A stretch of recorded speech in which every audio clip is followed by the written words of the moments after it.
It is embarrassing a little bit. No slut shaming. Just go for it, girl. But you didn't just call him to the room for fun. Come on now. Anyway, everybody is waking up, including our friend Angie. She is feeling better. That is wonderful. Welcome to the housewives, Angie. Poor Angie. She has seasickness and then she slammed. Oh, that's like we'll talk about that later because that's like I couldn't watch. That's one of my biggest fears. I have like irrational fears. Getting pushed onto the subway tracks. Never stand. If anyone's coming to New York, everyone's booking me for their holidays in New York. We're doing like a lot of good itineraries for people that are coming. You can book me for half an hour or an hour. I'll lay out your whole itinerary. We'll talk about what you want to do. Anyone take it is. Someone asked me the other day when we were doing this, is it safe to take the subway in New York? It is. Like, I used to take the subway 24 hours a day, no matter what. I do have a thing now. I won't take the subway like at 1 or 2 a.m. if I'm coming home. I don't know if that is as safe as it was, say, 10 years ago. But if you're coming to New York, yeah, I think, listen, if you're planning a trip to New York, I actually think it is something to do to say you rode the New York subway. Don't stand near the end of the platform. Just one of my fears. You'll be fine. But people do get pushed onto the platform. Now, it's a very small percentage of people. I don't know what it is. I haven't researched it, but it's just one of my fears. That train is coming. Why do you have to stand at the edge of the platform? I like to stand all the way back. Same thing with a train in like the suburbs. Um, One of my irrational fears, another irrational fear is I do have a weird fear of like my hand getting slammed at a door or a car door. So this like I was so cringe when this happened to Angie. I couldn't even watch. Really, true story. So, but Angie is feeling better and she's not pleased already with Lisa. But then we get right into, and Angie just is like, well, I don't know what's going on and what I missed. But, by the way, I mean, just to bring things up, you did say that Todd was making out with one of your, hot friends. And Lisa says, I never said it was a friend of mine. Not really the point, Marlo. But, Bronwyn's very upset and she hears Todd's voice in the back of her head. Look, I know these scenes between Bronwyn and Todd are cringe, but the guy does have a point. Why do you want to go spend time with this group of ladies? Well, apparently Lisa confided in Angie because, I mean, she trusted Angie. She's not exactly your friend, that Todd was making out with one of your hot friends or making out with somebody, and Bronwyn is disgusted. And you could tell she's really hurt. Stop talking about Gwen. Stop talking about the grandparents. Stop talking about my family. Period. The end. And Bronwyn lets us know to Lisa, you're dead to me. Not really, because you're filming a reality show where you all have to get along and can't wait to see what Broadway's gonna wear for BravoCon, right? That's gonna be very good. But Lisa gets upset. She's like, "Well, I told you that, but I didn't tell you that to bring out into a whole group. Whose side are you on here? It was Lisa wrong to tell this to Angie, or is Angie wrong to bring it out into the whole group?" Anyway, Angie's like, "Well, but you said it. You did say it, right?" Meredith is sitting there extremely silent. She has nothing to say. Miss Meredith Marks. Anyway, Lisa, that's one of Lisa's points. Apparently, Meredith doesn't stick up or defend Lisa enough in the group. She's the only one that defends her. So more on this later because I do have stuff to say about this, but she's very, very upset that she is not being defended by her friend Lisa Barlow. Okay. So Broadwood's like, listen, you're hurting my family. Do you understand that? You're hurting my family. Lisa is like, okay, whatever.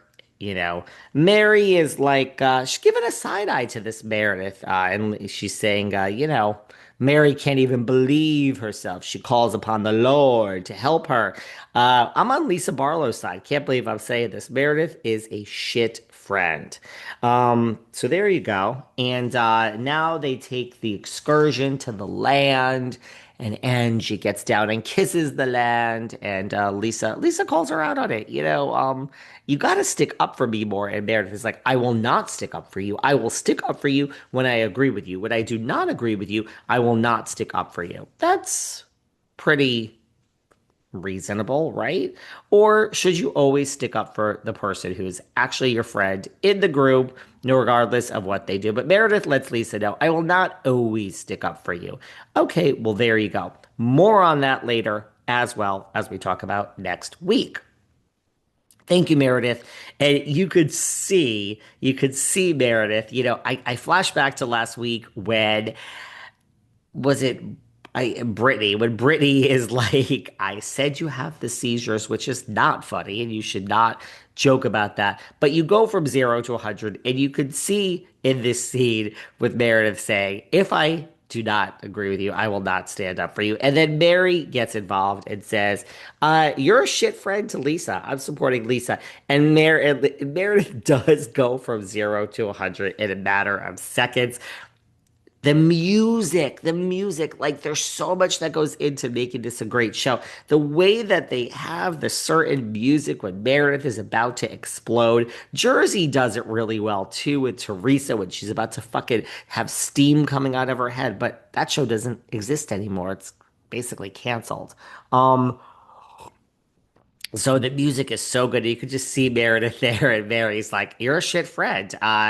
And Meredith's like, "What would you like me to do, Mary?" And she's like, "Be a good friend and stick up for your friend." And then Meredith keeps talking, and Mary's like, "Shut the fuck up. You're a bore. What do you got going on in your life? You're a snooze."